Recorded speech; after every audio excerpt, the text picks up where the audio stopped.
Ian, you're sharing screen, by the way, just in case. Yeah, I'm just waiting for Christina to close her email down. Thanks, Christina. Good morning, everyone, and good afternoon, everyone, for those that are joining from Australia and the area beside. My name is Ian McKechnie. I'm the Director of Strategic Programs at the Advanced Services Group at Aston University in the UK. It's my great pleasure today to introduce 4 different speakers, all on the topic of circular economy meets servitization. And we are going to talk you through 3 particular facets of circular economy. We're going to talk about policy and alignment around about construction and the built environment. We're going to talk about circular economy itself and why it has evolved in the way it has. And we're also going to talk about the opportunities and the clear threats that exist from an industrial perspective.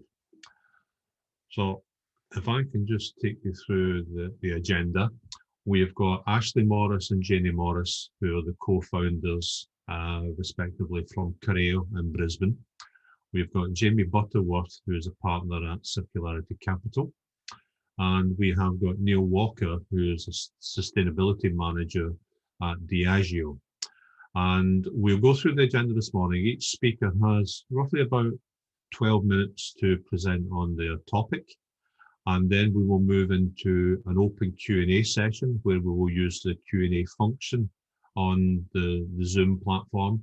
So any questions that you do have, please pose them to us.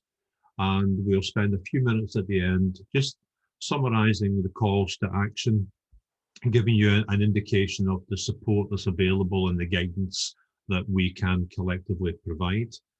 And the session will be recorded and it will be shared after the event with those that haven't been able to join today for operational reasons. And a little bit about the Advanced Services Group. As I mentioned, we are based at the Business School at Aston University in Birmingham in the UK.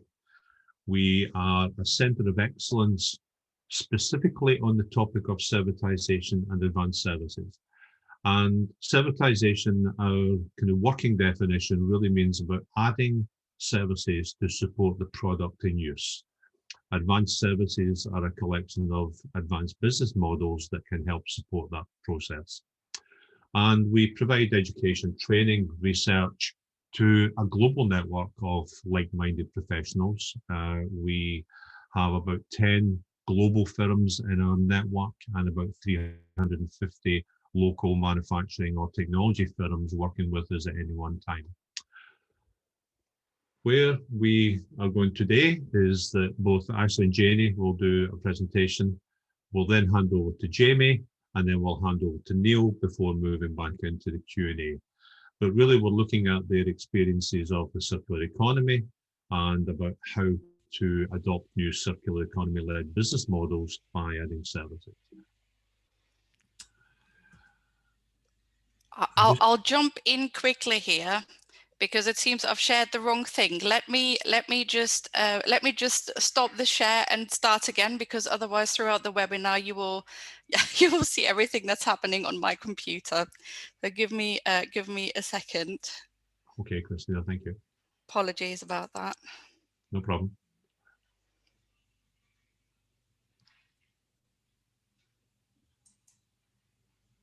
Well, this will give us just a minute or so to think about the different questions that we're going to be posing to the speakers at the end. So I'm hoping that gives us a little bit of time. Christina, are you okay to go? Yeah, I'm okay to go. We'll just check that I can control it.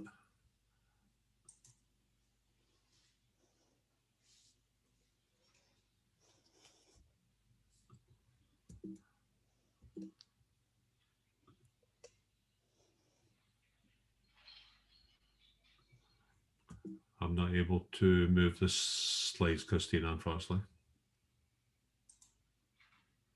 You should be able to now. Okay, I'm going to try again. There we go.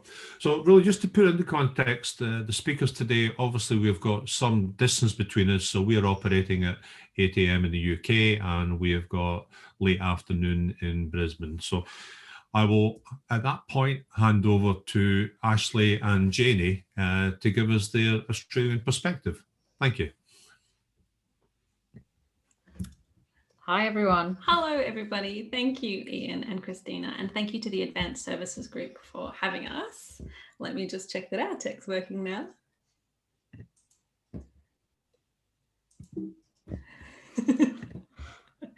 We will get there. Hey. Can everybody see that? Lovely. Yeah, thanks, Neil. Awesome. Okay, great. So, nope. It's harder than it looks for those playing along at home. So something that's really important to us here at Corio, while the slides catch up, is to acknowledge the traditional owners of the land on which we meet. So obviously we're in Australia, in Brisbane, and the Jagera and Turrbal are the traditional owners of the land on which we are. We recognise it was Aboriginal and Torres Strait Islander, land and sea. It always was, and it always will be. So as a means of introduction, I want to firstly just introduce myself. So I'm the CEO and co-founder of Corio. And having grown up on a small farm here in Australia, I'm a woman that understands the value of hard work and contributing to something greater than myself. I have a background in environmental health science. I hold a bachelor and a first class honours in environmental management and also the university medal. Now, with a firm belief that when you know better, you do better, I've supported Australia's transition toward a circular economy from a grassroots pilot project in 2017 to today. As an organisation, we have now delivered over 80 circular economy projects with some of the world's largest and most influential organisations and governments. I'm humbled to serve on the Property Council of Australia's Circular Economy Committee, to serve on the advisory board of the Australian Circular Economy Hub, and to be the technical editor for Wiley Publishing's new book, Circular Economy for Dummies. And hi, everybody. I'm Janie Morris. I'm the co-founder and chief operating officer of Corio. And in recognition of my work leading action toward a circular economy, I was an invitee to the 73rd United Nations General Assembly. I've been appointed as an associate professor at Griffith University. And I was also recently named, much to my delight and surprise, number 4 in the world on a list of corporate social responsibility influence leaders. So, however, prior to my journey co-founding Corio, I actually spent the better part of a decade as a remote area nurse. So needless to say, I've spent a lot of my life managing extremely complex social and emotional situations, all whilst maintaining my deep love and respect of people. Resourcefulness, practicality, and people wrangling are all skills I bring with me to my work here at Corio, and I feel such a deep sense of privilege to be driving the change toward a circular economy here in Australia and abroad. Now, some of you may be familiar with Corio, but for those of you who aren't, we advise and guide both industry and government through their circular economy aspirations at a strategic and operational level. Now, today we wanted to share a little bit about our journey here in Australia, taking action towards a circular economy, from that pilot project I mentioned in my bio, through to where we are working on very large scale projects and exploring the intersect between servitization and circular economy. But like all good stories, let's start at the start. Now, in 2017, after years of working on some of the world's most intractable environmental issues, from deforestation in Indonesia through to electronic waste, I became increasingly aware that I was only ever working on the symptoms of the problem and not the problem itself, which for us is defined in the linear economy in its take, make, waste structure. At this time in Australia, several reports had also been released, including the Creating Value report from the South Australian government, which is one of our states in Australia. And in this report, they attempted to quantify the value of transitioning toward a circular economy for the state, as well as the World Economic Forum releasing a report in early 2017, stating that the transition toward a circular economy could be worth $26 billion to our economy by 2025. And these statistics were incredibly exciting and inspiring. However, we really struggled to find any tangible demonstration of a systemic application of circular economy in action in Australia. So as a passionate, person working in the field of environmental science, I really wanted to make change towards the problem. I didn't want to work on symptoms and put band-aids on it anymore. So I found myself, as you do alongside your sister, probably having a frustrated conversation about the state of the world. I shared with Janie that I wanted to do work towards the circular economy. And she abruptly interrupted me. She said work. She actually told me she wanted to go and study more. And I was like, mate, I know you and I know what separates you from the people you idolize, and it's action. I'm like, why don't you put your money where your mouth is and do something? So I said if I was doing it, she was as well. So in March 15th of 2017, from our Handley office that doubled as our bedroom, we actually developed our plan for Australia's first systems-based pilot project, the aptly titled Circular Experiment. So for 6 months, we worked with 45 small businesses on one CBD street on the Sunshine Coast in Queensland to implement a range of different circular economy concepts. So together we created an environment built on trust and collaboration that helped unlock economic opportunities for the street, whilst reducing the business's dependence on finite resources, whilst increasing social capital. So on the screen, you can see we spent that 6 months delivering over 22 different projects. Some of those projects were a roaring success, others were an absolute failure. But something that was key to our journey was transparency. We were really loud about talking about the journey that these businesses were going on collectively. So fast forward to today, we are a young company with a bold mission to help catalyse the transition toward a circular economy globally. Now, we are proudly Australian. We're a team of 7 women and we work in all key junctures of the economy. We are strategic advisors, project partners, and all-round doers who take the circular economy out of theory and put it into practice. Now, over the past 4 years, we've worked with organisations, particularly in the mining and resources sector and the property and development sector. And we see a very strong emphasis on servitization and the possibilities that supports to achieve circular outcomes. So through this experience, we've developed a robust methodology that seeks to build circular economy capacity and capability while answering the 3 key questions that most organisations approach us with. 1, what is the circular economy? No, really, what is it? 2, how does it offer value to me and my business, my shareholders, my stakeholders, and my community? And 3, the question that everyone wants to start with is, where do we start? So with 3 guiding principles, including designing out waste and pollution, keeping products and materials in use at their highest value for as long as possible, and regenerating our natural systems, the circular economy provides a practical toolkit to achieve impact across social, environmental, and economic realms. And so what we find is that the opportunities far outweigh the challenges when it comes to the adoption of circular economy approach. It's a matter of letting go of the old answers and really starting to ask those bold new questions. The circular economy, it's not new. Most businesses have implemented circular economy initiatives, but often these are initiatives that exist in isolation with no clear strategy weaving them together. This ad hoc approach to circular economy, whilst it does result or can result in positive economic, social, or environmental outcomes. However, the big opportunity lies in the systemic and strategic approach. We need to widen our aperture and how we look at partnerships, how we look at whole of supply chain collaboration, and maximum utilization of materials at their highest efficiency and effectiveness for as long as possible, and the resilience that comes from operating within a balanced system. So a circular economy, it shouldn't be viewed as a new or conflicting priority, but rather a strategic toolkit with which to complement existing priorities and targets, such as zero waste, carbon emissions, and the Sustainable Development Goals.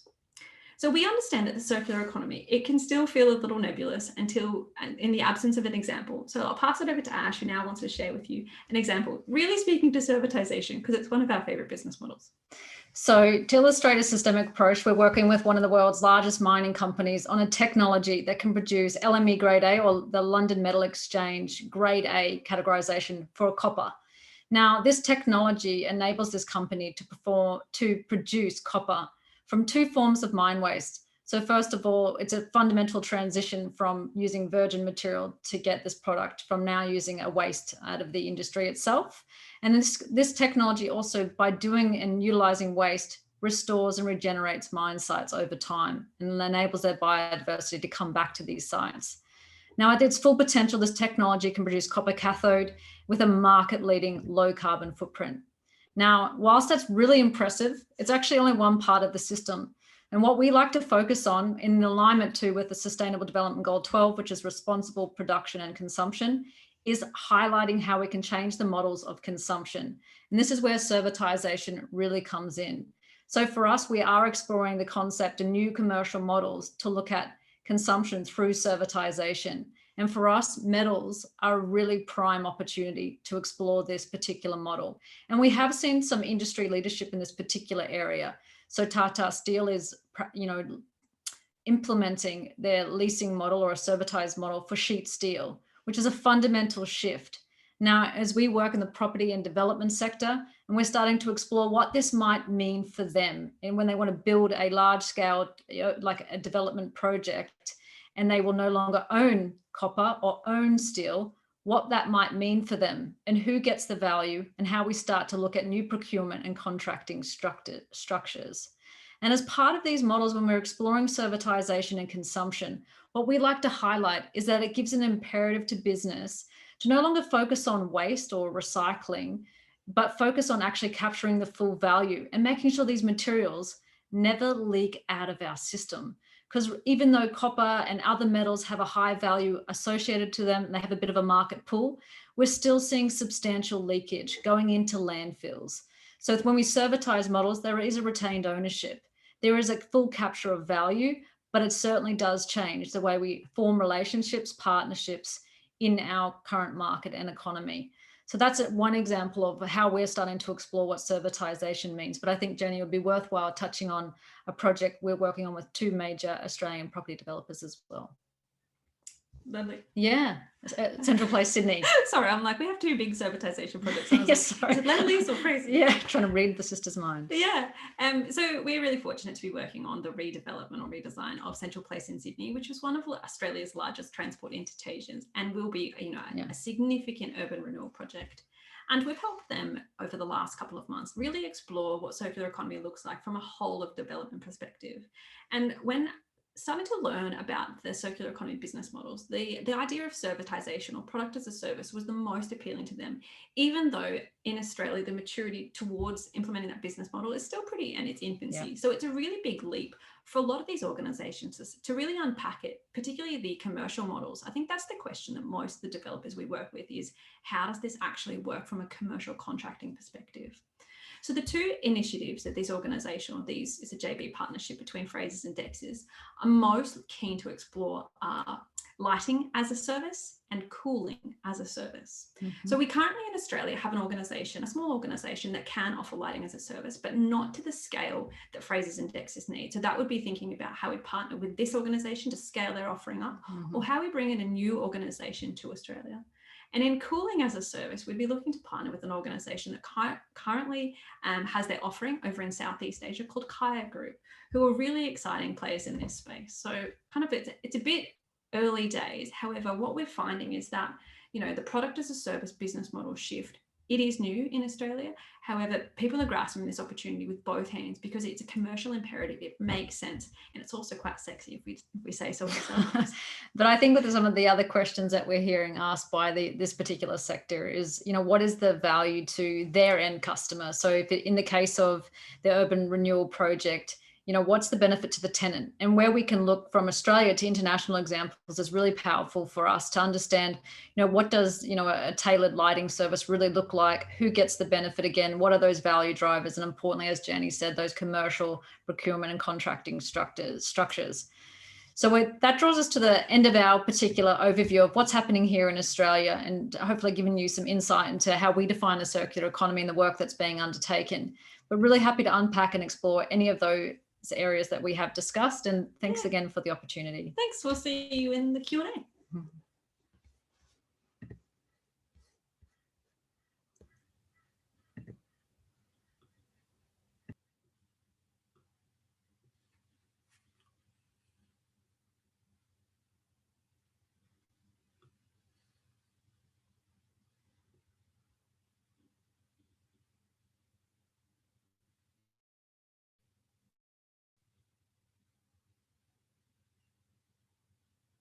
Can I just check, Jamie? I think you're on mute.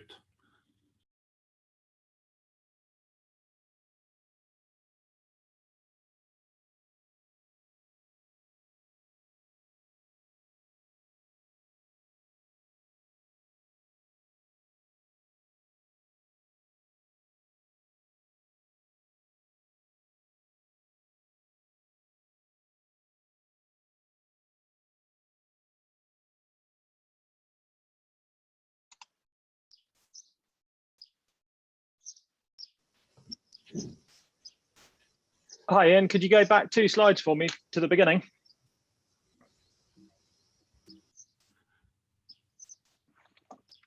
Yeah, Christina. I think you've got control, Jamie. Okay, fine. You go. Thanks. Okay, so a few years ago, a colleague of mine said to me that he'd signed up to run in a race and that he'd hurt his leg, so he couldn't race. So did I want to take his place? He said he'd already paid for this particular place in a race. And being half Yorkshire and half Scottish, I didn't want to lose the opportunity of something free. So I agreed to do this particular race. And as he was leaving, he said, "Oh, by the way, it's a night race. It starts tomorrow evening at 8 o'clock in a forest." So I said, "Okay, fine." So I ran around the house trying to find all the bits I needed, and in particular, trying to find a head torch, which I was going to need in this race. And as I was leaving the house, I managed to find one in the sort of key cupboard, amongst other things, and headed out to start this race. So on the start line, turned on the head torch and set off into this wood.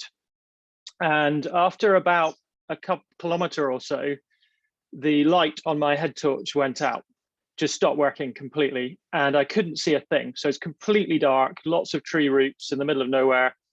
And I realized that the only way that I could keep going in this race was to steal light from somebody else. So I spent the rest of the race trying to cozy up next to other runners and effectively use their pool of light to see where I was going. And I never realized until this point quite how unpopular that makes you when you run too close to someone in the dark in the middle of a wood at night. But anyway, I made it to the end of this particular race by following lots of different people and finished the race as the most unpopular runner in the race.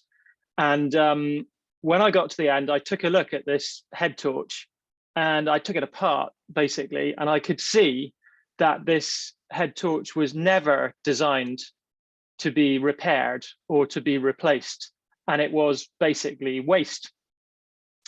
And this led to looking at all sorts of other kind of examples, including, for example, food waste, where we throw away a third of all food waste globally, which represents about $1 trillion in value. And if that was a country, it would be the world's 3rd largest emitter behind only China and the US. If you look at IT equipment, for example, we throw away a cruise ship's worth every year. So the point is that today's economy is incredibly wasteful, and this creates a huge challenge, but also a huge opportunity. Now, many years ago, in about 1979, someone called Walter Stahl came up with the concept of the circular economy, and also what he called a functional service economy, and the idea of an economy where we have 2 kinds of stuff. We have technical assets, which are designed to circulate in perpetuity at their highest possible quality, often designed to be taken apart, to be repaired, to be replaced, and biological assets, which are designed to be benign and to regenerate through food and farming systems. And my personal sort of journey in this is back in 2009, I was part of the team who set up something called the Ellen MacArthur Foundation. And I was working together with Ellen MacArthur in the world of sailing and started to read Cradle to Cradle, the performance economy, a lot of the kind of founding literature looking at the idea of an economy that's regenerative by design. And one of the things that we ended up doing at that time was to identify that there was nothing out there really looking at the economics of circularity and saying, does the circular economy actually make the same or more money than the linear economy, which we thought was going to be pretty critical if this was going to scale. So that led to us doing a big project with McKinsey, which we ended up taking to the World Economic Forum in 2011, and then setting something up called the Circular Economy 100, which is the world's largest platform for businesses operating in the circular economy. And what I thought I would do in this kind of presentation is to share a little bit about the job I then did, which was to set up a specialist fund called Circularity Capital, which specifically backs businesses in the circular economy, and what we've learned about the circular economy and servitization effectively. So the journey to setting up Circularity Capital was very interesting. One of the key steps was once we decided to set up the firm, we had a very firm view that we wanted to combine two skill sets. One was a lot of experience and track record in investing in growth stage companies. And the second was specific expertise and insight in the circular economy. And I very clearly remember a meeting where I had a list of people that I wanted to try and bring into the firm. And number one on that list was a guy called Ian Nolan, who'd been at 3i Group for 24 years, and then ended up setting up the UK Green Investment Bank. And he had this quite unique track record in investing and also expertise in kind of impact. And when I went into that meeting to see Ian, I took with me the report which we had, which quantified the size of the circular economy opportunity. And at a point in the meeting, he said to me, "Look, Jamie, how do we know if this is actually going to work?" And I passed the report across to him. He flicked through it and put it in the bin. And he said, "That's a report from a group of consultants. What we need to do now is go and identify hundreds and hundreds and hundreds of these kind of businesses and identify exactly what they need. What's their capital requirement? What are the challenges to adopting these circular businesses? What are the opportunities? What's actually happening?" So we've spent the next 5 years then raising a fund specifically to support the growth of these businesses and building a pipeline of those types of companies. I'm going to share with you just two companies that we've invested in to date to support their growth. And then I'm going to move on to kind of what we've learned about servitization and the circular economy specifically. So the first company that I wanted to mention is a business called Grover, which is based in Berlin. And what Grover have done is to move from selling electronic equipment to providing a flexible rental model for technology ownership. So rather than buying a camera or a drone or a scooter or an iPhone, you just subscribe for as long as you need that product. When you finish with that product, it goes back to Grover. It gets refurbished into as new condition and goes out to another customer. So on average, each product is cycled over more than 4 customers. And what we can demonstrate is that we're able to extend the useful life of the product and increase asset utilization. And what we're finding is we're getting an extremely high return on assets. And also the business is growing very quickly. So it's been growing at more than 5% a month since we invested 2 years ago and has increased the number of subscribers 10 times. The second business I wanted to mention is a company called Winnow Solutions, which has a solution for reducing food waste in commercial catering facilities that is sold as a service. So you can see it there in the picture. Effectively what it is it's a camera that sits above the food waste bin in a kitchen. This is a big kitchen, so anywhere where you're spending more than about $100,000 a year on food. Every time you deposit food in the bin, a camera above the bin takes a picture of that food, matches it to a huge image library, and identifies exactly what that food is. And what it then does is it provides the chef or the kitchen manager with a list of everything that's been wasted, how much that cost, what the weather was on that particular day. So this image here that you see is of chips in a IKEA restaurant site where it's able to disaggregate those from the rest of the waste. The impact of this system across more than 1,100 sites worldwide is to reduce food waste by more than 53% and typically double the profitability of one of those sites. So this product is sold as a service and has this very big impact on both the environmental footprint and also the financials of these types of sites. So why do we think the circular economy and servitization is a match made in heaven? Well, there's several things here. So if we look at the circular economy and we look at the technical and the biological side of the economy, on the technical side, at the very outer loop, the least interesting thing we can do is to recycle something. So with an iPhone, if I recycle an iPhone, I capture less than 0.5% of its value. If I can refurbish it and sell it to someone else, I can capture about 50% of its value.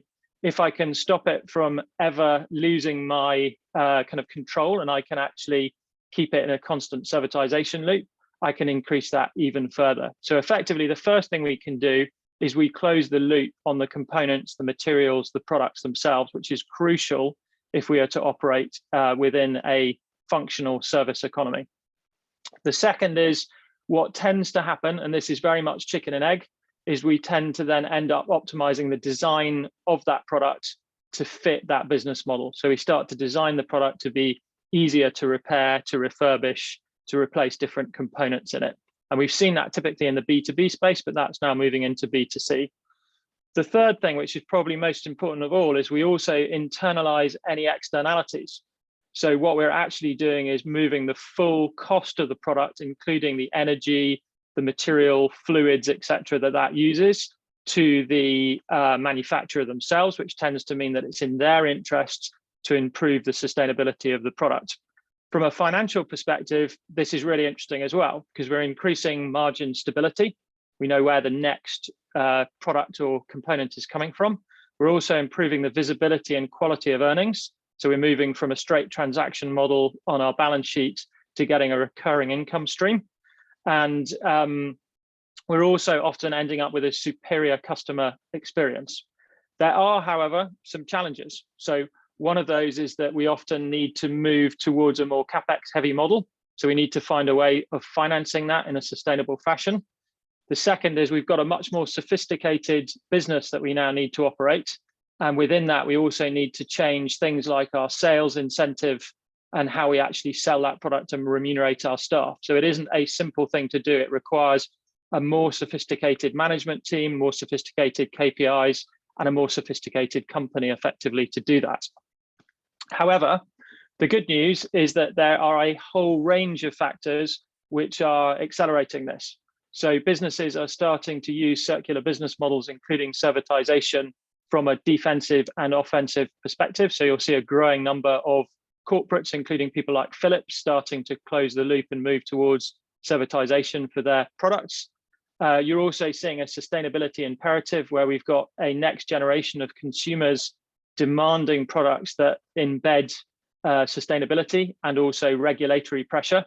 And we're beginning, and we of course are seeing technology which is enabling this. So knowing the status, location, demand, and condition of products is unlocking circular business models. Just finally, to finish on one example, which I quite like, is HP Instant Ink. So as you know, HP manufacture printers. They also manufacture printer cartridges. They moved to the instant ink model about 3 years ago. And in doing so, they effectively went to a product as a service model. So when your printer was running out of ink, it would send a message ordering the next cartridge, and you could sign up to be a low, medium, or high user of that. The impact of that business model shift ended up with them redesigning the printer cartridge, the packaging for the printer cartridge, the way the printer cartridge was delivered, and even the formulation of the ink and how that was used in the product itself. The implications of that was to reduce the amount of material used in the packaging and the ink by 67%, to go from a very low recycling rate where people didn't actually bother sending the old cartridges back to around more than 80%. They also were then able to use 50 to 75% recycled content in the cartridges themselves. And they ended up with the product costing 50% less per customer print, while still getting a higher margin. And the rate of subscription growth grew faster than Netflix to the first 1 million users. So I think that's a really interesting example of this all coming together. So to finish at that point, and really look forward to listening to Neil's contribution and then joining you in the Q&A. Thank you. Thank you, Jamie. And over to you, Neil, if you're okay. Hi there. Okay, thanks. I've got 4 minutes. So I think that what I'll suggest we do, Christina, if you could take this screen off just now and just cut through to the slide on my deck. That, Neil, don't worry about your time. We'll manage right, that okay. with the Q&A. Right, that's fine, Ian. Thanks very much. Right, okay. Well, hi everyone. A few of these things have been covered. I'll be very quick. It's nice to meet you all. There's some great speakers here. I like this image about what a circular economy is. We've just done quite a lot of training in Diageo on circular economy. So we'll blast through that and then we'll focus on the servitization bit at the end. Okay, so circular economy is something that's very new to the majority of people in business. So we have to really give them a really simple understanding of what it means. So we have our 2030 ambition to become sustainable by design, preserve water of life and accelerate to a low carbon world. We won't do that by being less bad. Circular economy, what is it? This is a brilliant diagram. Jamie, hats off to you for creating it. It's too complicated inside our business for people to understand. It's too complicated. So we just really need to simplify circular economy for people that don't quite understand it and haven't taken the time to get in it into depth. Why? We don't really have to talk about the reasons why anymore. We've moved on from waste, plastics is bad, and climate change. Everyone gets that now. So we can just focus on our business. So in Diageo, we've conquered the world with great brands and selling them on a local to global approach for the last 250 years, which is fantastic. But for us within a business that thinks about return on investment in 1 or 2 years, and increasingly thinks about its quarter on quarter results, we're always best talking about money, circular economy, supply and demand, circular economics. So we focus on the problems that are ahead, this innovation gap. This slide has gone slightly ski-whiff, as we would say in Scotland, but what it shows is that if we just keep growing the way we are, we're just going to create more and more of a problem. And traditional measures like lightweighting and recycling, they play only minor parts in fixing our big innovation gap. What's to come ahead of us? Lots and lots of tax, material tax, carbon tax to change our behaviours. We've had some minor waves of this. We have tsunamis coming in the future. So we have to think about that. So don't worry. Circular economy is not rocket science. It's an opportunity and it's really easy, but the most important thing that we have to do is let go of 250 years of traditional thinking and think about how to delight our customers. We think celebrate life every day, everywhere, potentially putting liquids into glass bottles and shipping them around the world. Does that really achieve that? We have to think about that. So we have to start innovating. Again, let's just focus on what's it worth. $1 million? No, Dr. Evil, like the Jamie study talked about, and the Accenture have talked about $4.5 trillion. Inside a big corporation, when you talk this kind of money, that's when you get exec level interest in creating different types of change. So we've got their attention now, and they're ready to dive into the art of the possible. Sorry, Christina, you've clicked and I've lost it. I've got it. Yeah, I've got it back. Okay, thank you.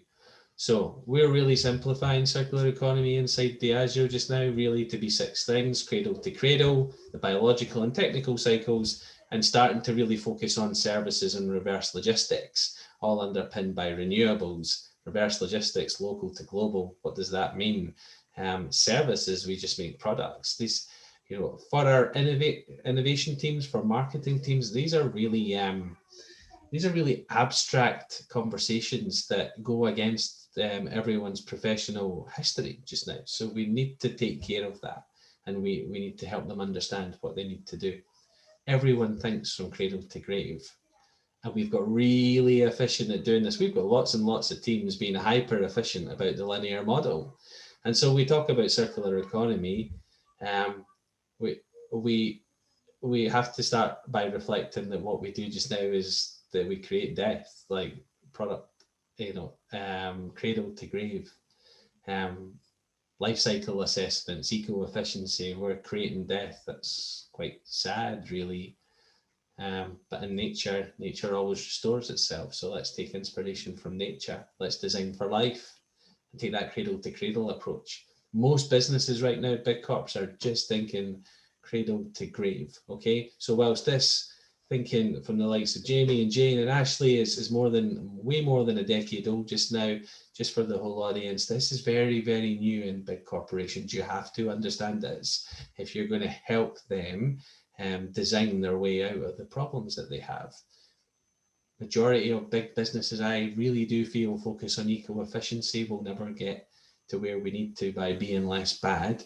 As Bill McDonough would say, we need to create more goods, consumer goods companies. Let's be more good. Let's create eco-effectiveness. Let's choose life and let's feel good. So we need to ask ourselves, what would nature do?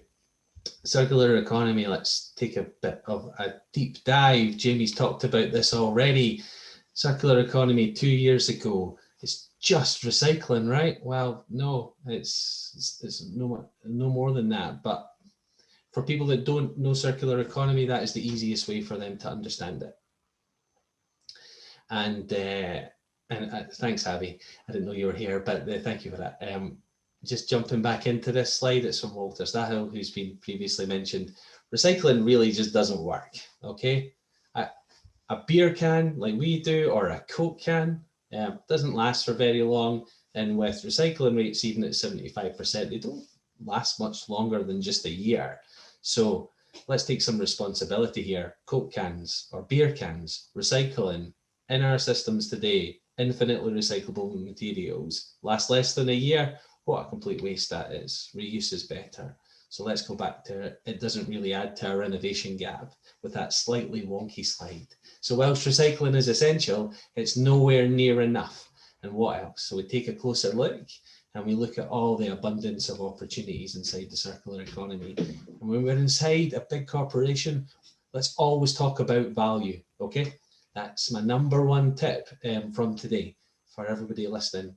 Yeah, we already do some reuse, but the possibilities are endless. There's lots of quite interesting innovation just now, but for me, it's nowhere near enough. There's lots of things on that are either out in the market or we are innovating and we're about to bring forward. We already have a world-class circular economy model, just like Jane and Ashley talked about earlier. It's quite incidental for Diageo, but we bring other people's waste from Spanish sherry casks and American oak barrels. We bring them to Scotland, we remanufacture them. They last in whiskey casks for an average of 7 years maturing. And then once they're emptied, we remanufacture them 15 times. So someone else's waste, 15 times 7, 105. 105 years worth of product life extension from someone else's waste. Really cool, isn't it? So we need to shout about this a bit more, but also inspire us for more. Product as a service, the subject of today's circular servitization. It's a really cool thing with a really bad graphic. So in Diageo, when we talk about product as a service, we ask people to think about Bono drinking a pint of Guinness in a pub in Dublin. Why? Because he sung, it's even better than the real thing. So product as a service, even better than the real thing, like Ian spoke about at the start. The washing machine example that you probably all know is a good example. And the speakers today have spoken about live services that have been inspired by this. Don't buy this pesky washing machine that costs you $500 every few years. Buy the service, or lease the service. Pay a lot less. Get the outcome. This stuff's ubiquitous. It's great to see small disruptive companies leasing clothes, leasing bikes. Just lease it when you need it. And that's a great example. This stuff is ubiquitous and becoming more at scale. Big companies, Renault do it. We now use Fairphones inside Diageo, product as a service. Jamie spoke about HP Inc. that we've still in the HP Inc. Sustainability Director towards Diageo, so expect a lot more to come from us in the future. Great work there at HP. So for Diageo, how to design product as a service. You don't have to go far, okay? For everyone listening today, go to your chief exec and listen to the problems he's talking about. So the problem that our chief exec, Ivan Menezes, talks about is that for Diageo, we're only 2% of drinks on lips globally. Okay, right? That's the problem to fix, because that's the problem your exec are walking around wondering how to address. Okay, why are we only 2% of global alcoholic drinks on lips? This is why. Okay, people go to the bars, but eventually people stop going to bars and just chill out at home. We all get a little bit older, we all settle down. people love drinking great drinks, like Zoe and David here in our research that we've done on circular services. Why? They love great drinks, but it's just too much hassle to make it at home. They don't have the ingredients, it's too complicated, it's not as good as the barman would make for them at the bar. So what do? They just get beer or they just get wine, they crack it open and they watch Netflix. That's the problem we're trying to fix. Okay, so here's some circular service research done at Diageo previously, but not yet launched, but serving as a platform for us to be more innovative in the future. All our packaging is reusable here. We're trying to create a reuse service for our customers. It has to be really fast. People expect services within 1 hour today. That's super fast. That's what they need. Everything needs to be an experience. Lots of our competitors do box services, but all the box services they suck, if I'm honest, because it's full of mumbo jumbo, big boxes, lots of mess, lots of bubble wrap, and it just doesn't give that experience. Everything here needs to be designed for opening experiences and really curated for that individual end customer. Personalization can be quite big in our industry, so people can have personalization if they want it. And durable and reusable bottles for refills. So refills, think about it. What's the best material to use for a refill? Probably a durable plastic, but people think plastics are bad. It gives aluminium a bit of a space. So we have to design cognizant of actually that technical economy, but also based on like vast public perception as well. Now, this is the real tough bit. Circular economy talks about collaborative consumption and reverse logistics. People are quite simple and people value their time. So when we ask customers to return things, there needs to be some kind of incentive because, and it needs to be easy to do. Here's why, because no one is going to spend more time sorting and placing all of their stuff in different reverse logistics platforms for the good of a big company. That just doesn't work. Right now, customers think, I will participate in reuse systems, but can I just put it in my bin? Because I have grown up putting all my waste in my bin for recycling. So that's a behavioral economics issue that we need to address. Or do we actually just need to change the waste management system, not to be designed for recycling, but to be designed for reuse? These are some of the hassle factors that we just need to work our way through in order to scale this, to address one of the questions in the Q&A. It has to be designed to be gifts to the end customer. It probably has to be curated for the end customer. Yeah, companies will love it, but it really needs that end customer demand pool. Now, the Johnny Walker House in Scotland opens this summer. You're all very welcome. Give me a shout. We're starting to, because we're more in control of this, we can start to do refills of spirits, etc. It's not so much, we don't need the whole system to change when we're in a little bit more of control. So these are some of our micro experiments in terms of looking at circular services in the on-trade. And with the Raising the Bar program that we've got at the moment to, to give hospitality some boost coming out of the pandemic, fingers crossed, we're just about to start some work looking at the future of bars with Ian's support. Really interested to find out the takeaways from the earlier speakers in terms of Ocean Street, which I think is in Maroochydore, if I'm right. So we want to now look at not designing the products that go into the on-trade, but the role of the pub in hospitality and community. And can we design services that allow our customers to celebrate life everywhere, every day, through the function and the community function of the local pub? That's the future of services in alcohol and in celebration, and that's where we're going next. Thanks very much. That's fabulous, Neil. Thank you very much for that. And to Jamie and obviously Ashley and Jenny for the first set of presentations. We're going to move now to the Q&A session. We've got probably 5 or 6 minutes to deal with some top line questions. The first one that came through was from Wilhelm, and he was asking who is the customer of circular economy projects. And I think perhaps Ashley and Jenny, that's probably a better one for you, given that your experience of the projects that you're running at the moment. Could you pick that one up, please? Sure, thanks, Ian. The customers of circular economy projects are regular customers, to be honest. Yeah. I don't know if it's a trick question, but I think when I think about customers, you know, like they're our regular consumers, the people we work with, the organizations, you know, who would regularly procure products and services. But thinking about a circular economy model, it really increases the longevity of the consumer and producer relationship, and it has a more fulsome relationship. Yeah. Okay, thank you. Neil, Jamie, anything to add to that one in terms of who the customer is for a circular economy project?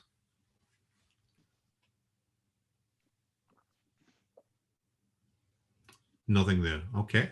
Right, we've got one here from Caroline asking about the approach used to product service system model. This appears to underline the philosophy of the work. Again, Jay and Ashley, maybe to start that one off, and then Neil and Jamie to come in. Yeah, for us, the servitize or the product as a service model very much underpins, you know, a lot of our work because it helps achieve the principles of circularity, designing out waste and pollution, in some instances supporting the regeneration of natural systems because we're keeping things in use for longer and hopefully bringing back in more recovered or recycled content into the model. And of course, the second principle of keeping the products in use at their highest value for as long as possible. So servitization is just a smarter commercial strategy to achieve the principles of circularity. Okay, thank you. Jamie, anything to contribute to that one? Yeah, I think that it is quite context specific. So product service models work particularly well in environments where you can control everything and also where you have a limited number of kind of contacts. So you often see them, obviously, as you will know well, in the B2B space, whereas they can be harder outside of that.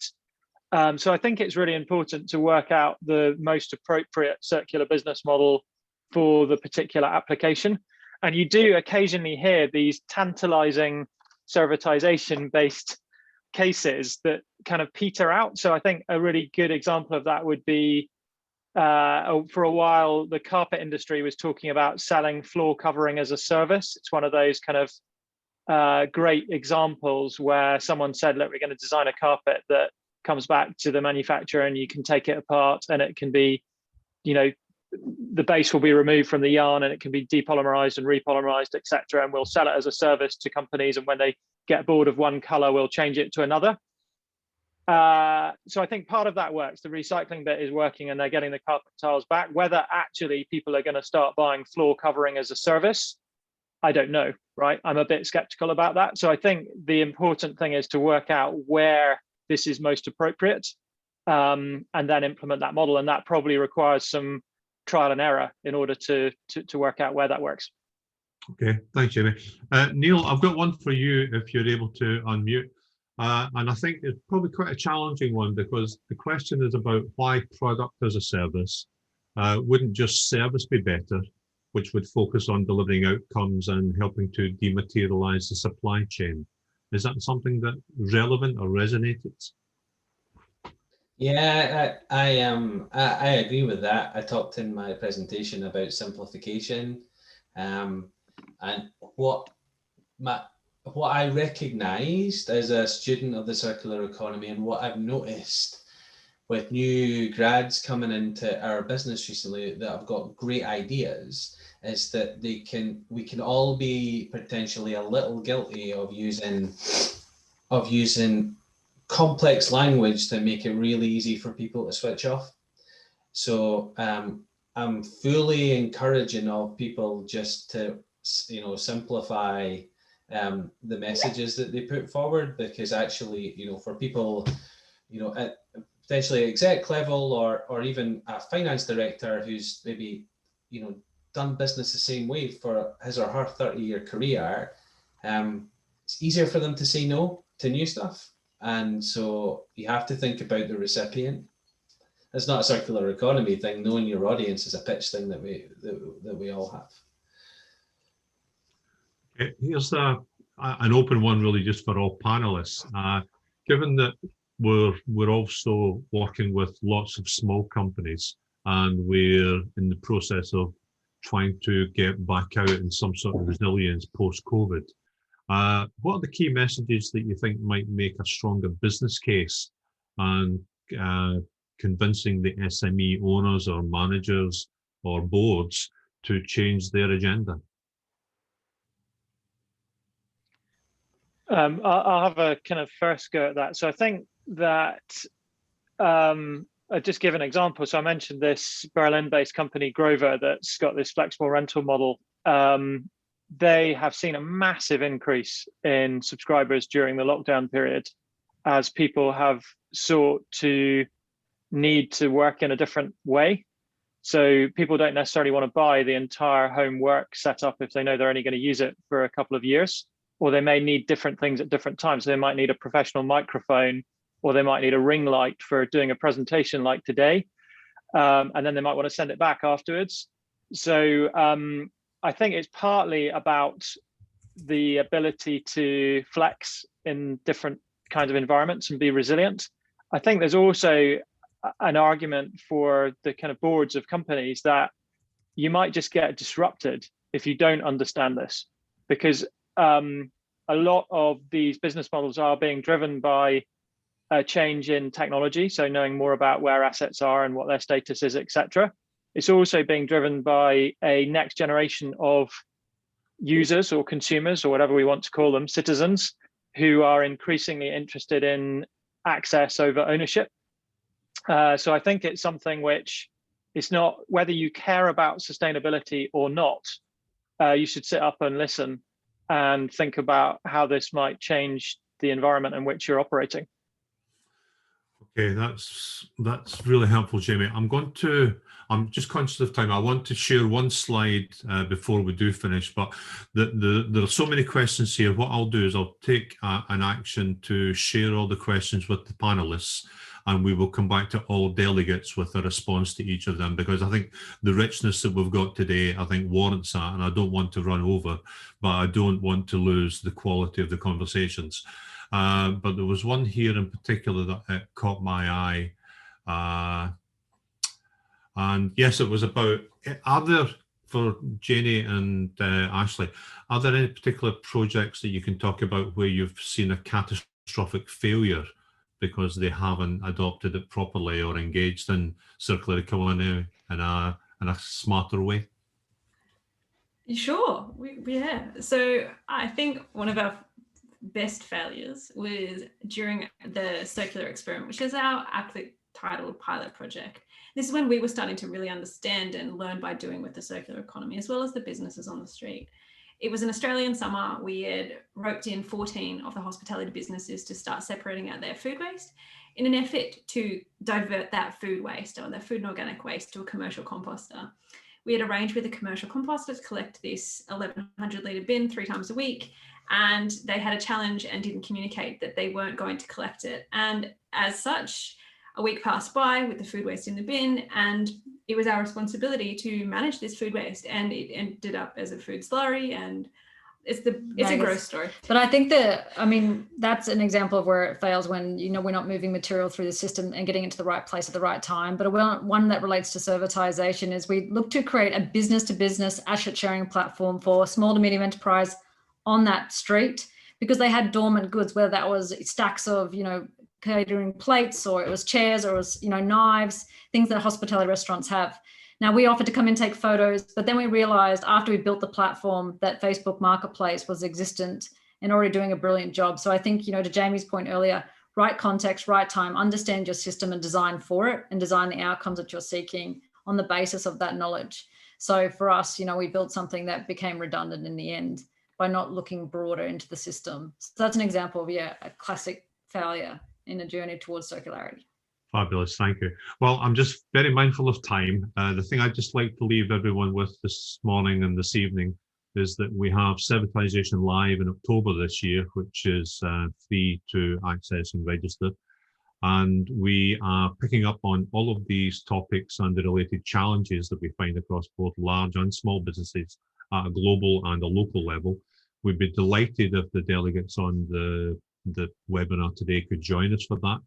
And I'd just like to close by obviously giving my sincere thanks to all of our speakers and panelists today. It's been fabulous, given that there's such a relationship between the circular economy and servitization, and looking at new business models to become more resilient and to remove waste from the wider systems.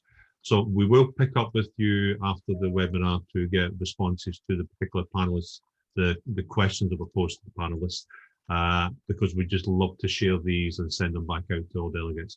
So I think from myself and Christina and all the wider team at the Advanced Services Group, thank you very much for your contributions, and it's been great fun. Thank you a lot. Thank you.